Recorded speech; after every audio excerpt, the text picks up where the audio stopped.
మీ personal interviews మరియు వ్యాపార ప్రకటనల కొరకు ఈ నెంబర్ని సంప్రదించండి.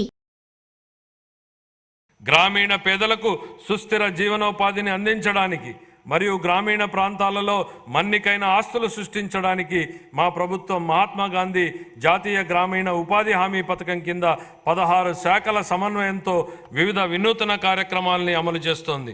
2024-25 సంవత్సరంలో ఇప్పటి వరకు 1.2 మిలియన్లకు పైగా కుటుంబాలకు 100 రోజుల వేతన పరిధిని ఉపాధిని పొందాయి.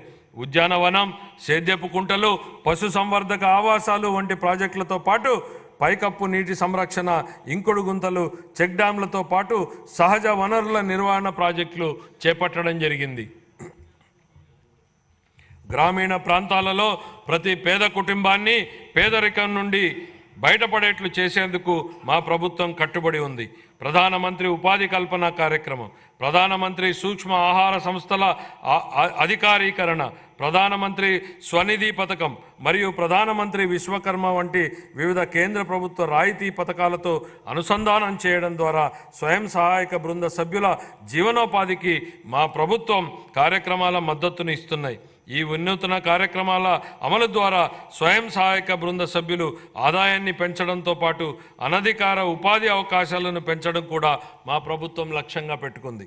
అదనంగా ఓపెన్ నెట్వర్క్ డిజిటల్ కామర్స్ను ప్రోత్సహించడం ద్వారా మా ప్రభుత్వం స్వయం సహాయక బృంద మహిళలకు వారి వ్యాపారాలను విస్తరించుకోవడానికి వీలు కల్పిస్తోంది.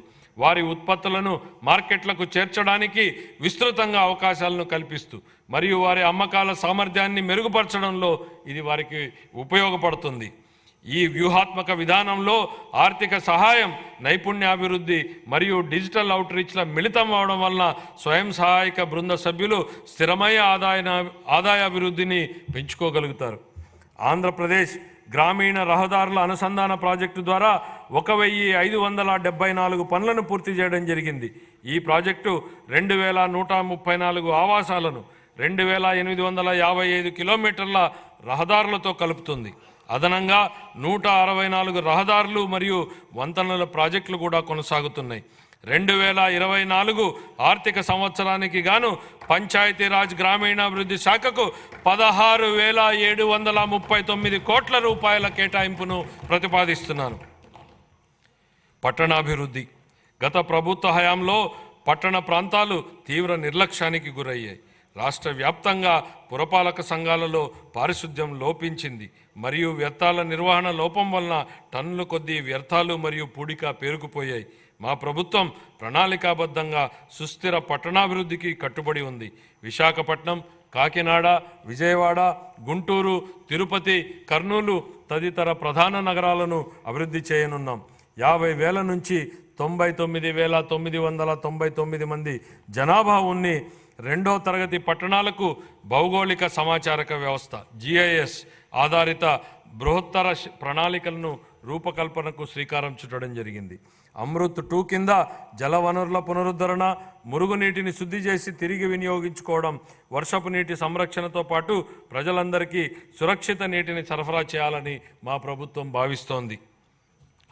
అన్ని పట్టణ ప్రాంతాలలో పట్టణ మౌలిక సదుపాయాలు మరియు అత్యవసర సేవలకు సేవా స్థాయి ప్రమాణాలను సాధించడానికి ప్రణాళికలు రూపొందించబడ్డాయి. 5 ఏళ్లుగా కనుమరుగైన రాష్ట్ర కళల రాజధాని అమరావతి నేడు రూపుదిద్దుకుంటోంది. ప్రపంచ స్థాయిలోనే అత్యుత్తమ మౌలిక సదుపాయాలు, పెట్టుబడులు మరియు ఉద్యోగాలకు ప్రపంచ స్థాయి గమ్యస్థానంగా అమరావతి మారబోతోంది. అత్యంత నివాసయోగ్యమైన, సమర్థవంతమైన మరియు సుస్థిరమైన హరిత నగరంగా అమరావతిని తీర్చిదిద్దేందుకు మా ప్రభుత్వ ప్రణాళికలు దోహదపడ్డాయి. రాజధాని నగరంలో మౌలిక సదుపాయాలు అభివృద్ధి చేయడానికి మా ప్రభుత్వం కేంద్ర ప్రభుత్వం ద్వారా బహుళ పాక్షిక నిధుల సంస్థల నుండి 15,000 కోట్ల రూపాయల నిధులను పొందడం జరిగింది. పట్టణ ప్రాంతంలో నివసిస్తున్న నిరుపేదలకు సరసమైన ధరలకు ఆహారాన్ని అందించడంతో మా ప్రభుత్వం మొత్తం 123 పట్టణ ప్రాంతాల పరిధిలో 204 అన్నా క్యాంటీన్లను ఏర్పాటు చేయడం జరిగింది. గ్రామీణ ప్రాంతాల్లో కూడా 158 అన్నా క్యాంటీన్లను ఏర్పాటు చేయడానికి ప్రణాళికలు సిద్ధం చేయడం జరిగింది.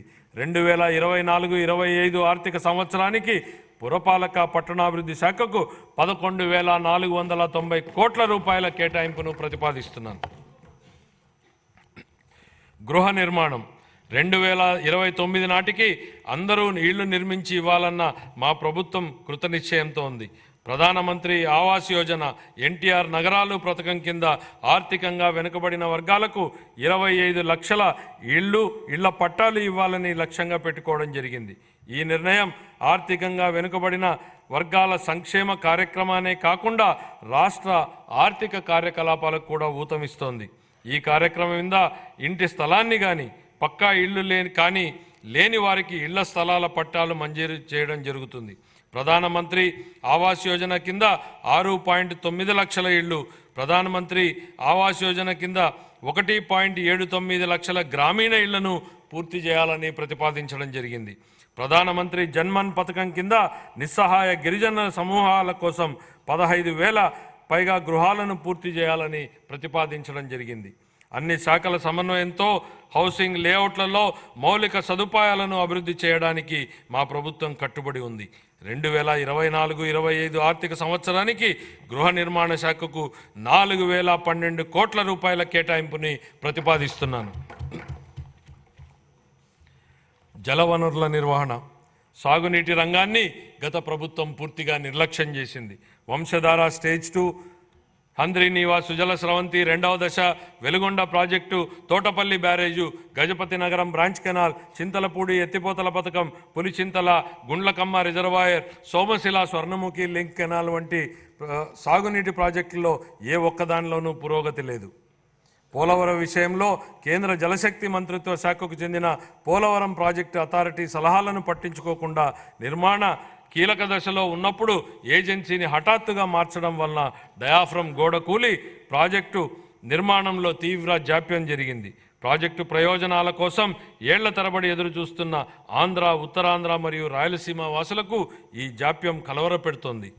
మా ప్రభుత్వం సాగునీటి రంగానికి అధిక ప్రాధాన్యతనిస్తూ ప్రతి పొలానికి నీటిని తీసుకెళ్లాలనే లక్ష్యంతో సమగ్ర నూతన జల విధానాన్ని రూపొందించడం జరుగుతోంది. రాష్ట్రాన్ని కరువు రహిత రాష్ట్రంగా తీర్చిదిద్ది త్రాగు మరియు సాగు మరియు పారిశ్రామిక అవసరాలకు నీటి భద్రతను కల్పించేందుకు కార్యాచరణ ప్రణాళికలు రూపొందించడం జరిగింది. పోలవరం జాతీయ నీటిపారుదల ప్రాజెక్టును త్వరితగతిన పూర్తి చేయడం మా ప్రభుత్వ మొదటి ప్రాధాన్యత. చింతలపూడి ఎత్తిపోతల పథకం, బొడ్డేపల్లి రాజగోపాలరావు వంశధార ప్రాజెక్టు 2వ దశ, Pula Subbaiah Veligonda project, Handrineeva Sujala Sravanthi project, Tungabhadra high level canal వ్యవస్థ మెరుగుదల, చిన్న నీటి పారుదల, వాటర్ షెడ్, భూగర్భ జలాల నిర్వహణతో సహా నిర్మాణంలో ఉన్న అన్ని ప్రాజెక్టులను పూర్తి చేసేందుకు మా ప్రాజెక్టు కట్టుబడి ఉంది. వీటితో పాటు అదనంగా భవనాసి చెరువు మార్పిడి ప్రాజెక్టును మరియు మహేంద్ర తనయ ఆఫ్షోర్ ప్రాజెక్టును చేపట్టాలని మా ప్రభుత్వం భావిస్తోంది. గోదావరి, పెన్న, నాగావళి వంశధార నదులను అనుసంధానం చేయడం ద్వారా రాష్ట్ర వ్యాప్తంగా నీటి భద్రతను కల్పించాలని భావిస్తోంది. 2024-25 ఆర్థిక సంవత్సరానికి జలవనరుల శాఖకు 16,705 కోట్ల రూపాయల కేటాయింపును ప్రతిపాదిస్తున్నాను.